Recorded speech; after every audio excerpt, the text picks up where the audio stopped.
right, that was a report on the occasion of the celebration of 100 years for the Egyptian Olympic Committee, and we're joined with a member of the International Olympic Committee and a legend in the feminine swimming sports in Egypt and around the world, Rania علواني. It's nice to have you. Thank you. It's good to be here. Always good to be here. It's our pleasure all the time. So I'm here. How'd you like that? I commend your choice this time. It's beautiful. Don't you think? Okay. Of course, it's been 100 years since the Egyptian Olympic Committee has been established, and it's a huge history now, also as a leader on the Arab, African, and international level. Would you tell from your point of view, what were the most important achievements by the committee so far? I think as the Egyptian public would always say, the achievements are always in medals, but maybe mine are not always ranked in medals. But if we talk about publicly, the achievements of the 5 gold medals in Athens, or the 5 medals in Athens, and the medals of Beijing, I think the main achievement is a change of culture of sports in Egypt. We are now changing the culture. We want to host many events. We want to be on the international scene more often and participate more often. So I think this is the most important for me, is the culture that sports is an important component of society. You're a female. You've done a lot in the female sports. How about females in Egyptian sports and the Olympics? I think I've always been asked this question by international reporters, but we don't make a difference between males and females. I think it's them that make the difference. It's the ones that do excel are the ones who end up taken care of and end up being in the spotlight. So I think here in Egypt we're blessed by not having to distinguish between a female and a male. Maybe it would be more obvious in the Middle East, the rest of the Middle East, the rest of the Arab world, where they actually do have to make sure that they have equal participation of women and men. But I think here in Egypt we're guided by who's the best, and whoever is qualified is actually sent to the Olympics, and whoever is qualified is participating in competition. So I think we don't have a problem in that area. There's a lot of individual talents here in Egypt. A lot of people have excelled in a particular sport here or there, and sometimes they don't really find enough support. It could be financial, maybe.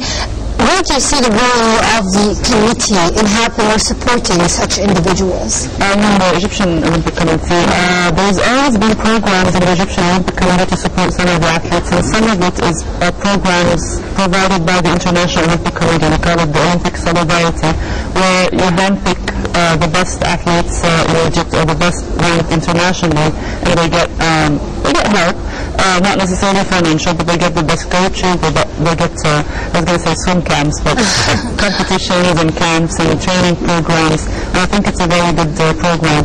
Now we have more programs for the rest of the country through the National Sports Council, so that's the government participating in the sport as well, and they're creating excellence centers to support all the governance of Egypt, not just the local Cairo and Alexandria. You're a member of the IOC, so the International Olympic Committee. What is your role there, and do you kind of have a link with the Egyptian Committee as well? Okay, I was actually appointed in 2002 in the Athletes Commission of the IOC, and then I was elected during the Olympic Games in 2004 to serve an 8-year term. When you're elected, you become an IOC member, so you actually have a voting vote. Once you become an IOC member, you automatically become a member of the National Olympic Committee, so I became a member of the Egyptian Olympic Committee accordingly. Our role as the young people in the IOC, because the average age is much higher, our role is to be a link between the athletes, to be part of organizing the forums, the conferences, the Olympic Games, and then there's other roles as IOC members to give out medals, to participate in certain conferences every year, to be a part of evaluation commissions, a part of organization commissions for the Olympic Games. So there's a lot to do, but the main issue I think for our age group is the link between the athletes and their needs and their wants. There is also the creation of something called the Athlete Career Program, where you help athletes develop the skills they need to use later on in life, and then help match them into a career that they can choose. So there's a lot to do, and also in the Medical Commission of the IOC, so we did a lot with anti-doping, protecting the athletes from the cheating athletes, protecting the sport and cleaning out the sport.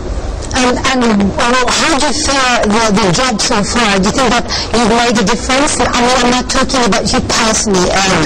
As a whole, the work, the effort of the community, do you think it has changed the way sports is perceived in Egypt? I think, yes, of course. I think the Athletes Commission of the IOC is very well heard. We have representatives of every other commission, so we have an athlete always sitting in the executive board, and the finance committee, and the marketing committee. So on top of learning how to run these things, you're also learning how to use these things in your own countries and your own MSCs to develop them. And I think that's what we're doing here now. We have a lot of activities that we're going on, and hopefully the next few years with the new culture of sports that we have in Egypt, that we will continue to improve on the international level in the Olympic movement.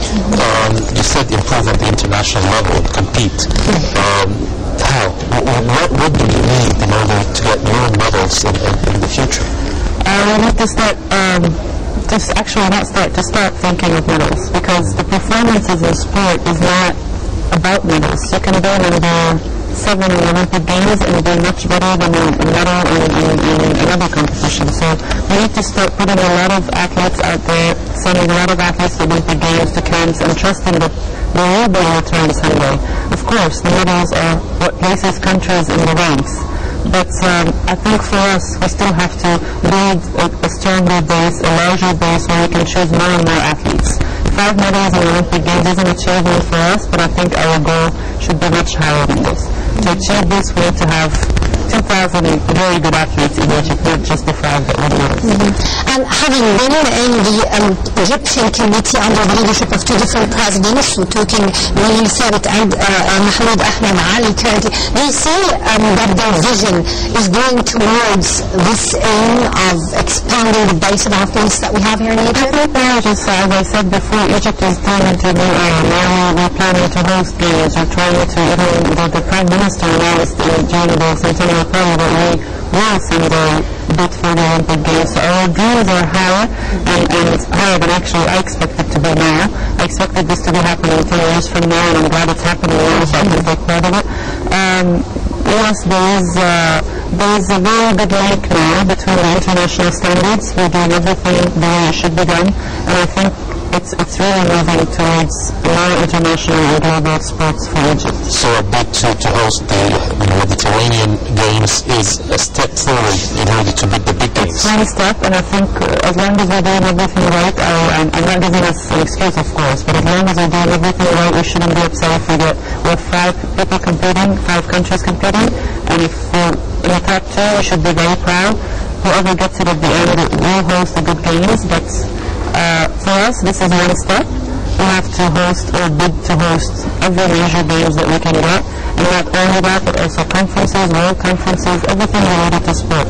I was very jealous, I'm not sure if I'm allowed to say that, but I was very jealous when I landed in South Africa and I saw in the airport that this is the hub of sports for Africa. I was very jealous because I think we have the facilities and I think we have the capabilities to host major games as well.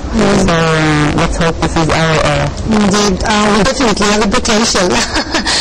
Okay, what do you think is on top of the agenda of the Egyptian Olympic Committee today? What is the most important thing we are actually working to achieve? I think the Egyptian Olympic Committee is still fascinated how many medals we're going to get in the next games. So there's many athletes now going into the government program of it's called the excellence or the excellence center or the excellence program.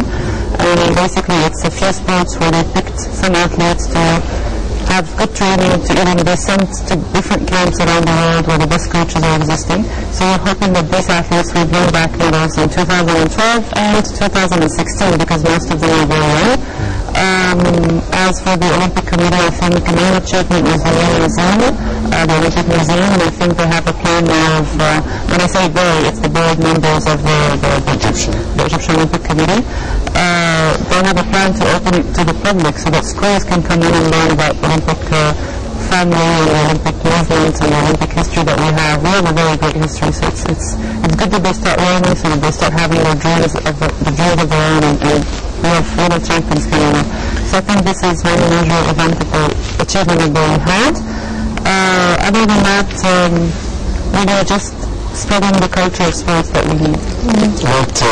London is coming up, 2012. So Don't ask me how many medals. I'm going to ask you, it's going to be a busy year for you.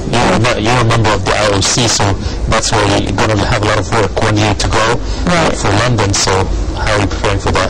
Actually, we have a very nice thing where we're on the Evaluation Commission, and once the Evaluation Commission is over, there's the Organizing Commission of the Games, which is actually called LOCA, which is the London Organizing Committee, and it's usually a committee from England, so it's not many members of the IOC, only the members that exist in the country, so it's easier because it's an everyday thing.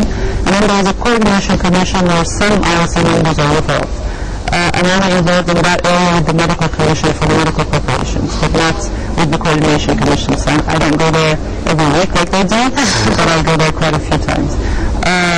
The work will actually begin about 2 weeks before the Olympic Games, when we go and we set up everything, and everyone gets their own. We get actually task lists about 3 months in advance, and you're asked to do certain things, and some of them are fun, like giving out medals, but some are actually hard because you have to wait for grip and control for athletes to turn around and stuff, but it's, all in all, it's a great experience. Have you been through this before? Yes, of course. I mean, as an IC member or as an athlete? As an IC member, yes, I've been through 2004, 2006 for the winter, because we also did the Winter Olympic Games, 2008 and 2005. Oh, so it's actually a big continent for you. It's not something new. The very nice one was the first Youth Olympic Games. It was just this year, and it was very nice because it wasn't just sports, it was a sports and a cultural program. So the athletes were also obliged to do a lot of cultural activities. They called Culture and Education Programs, CEP. So it's a very nice concept and easy use, but you have to concentrate a little bit more to get everything. And did the Egyptians do very well in this sport? I know about medals, got the handball, have and a few others, but I'm talking about the other concept. Right, other one is learning everything that has to do with their life, how to cope with a lot of different things. So they learn about nutrition, they learn about anti-doping, they also learn teamwork, they have activities where they actually get to choose, and they get little stamps for, it's like just like the younger kids, they give them stamps for every activity that they go to, and they collect certain things. So it was very organized, but also at the same time, they felt they were having fun when they were learning. There was a whole island experience where they had to go and work as a team to pass the island and the obstacles. So it was athletic, but at the same time, it builds other characteristics in the personality. I guess it's very important because in a lot of cases you find that the life of an athlete is not really balanced. They are so much involved in their sports life, but they cannot really get the time to read or, have this fun life that others have. There's a lot of shows that says chat with the champions, and we have champions from all over the world in different sports. But we're so excited to see more about 1,000 athletes talking to one of the champions. They can ask them anything. We have programs where they can learn how to organize their life now so that they are qualified for their jobs later. So it's really helpful for the young athletes, and that's the right age to target. 14 to 18 is the perfect age. Indeed. Well, I wish you all the luck in being a member of the International Olympic Committee, and I will definitely build in the swimming. Thank you very much. Right now, once again, we're coming to you live from this beautiful Saheli house in amazing view on the street. We're going to check out some more stories of this amazing building with Russia Mother, and we'll be back for more on Nile Cruise.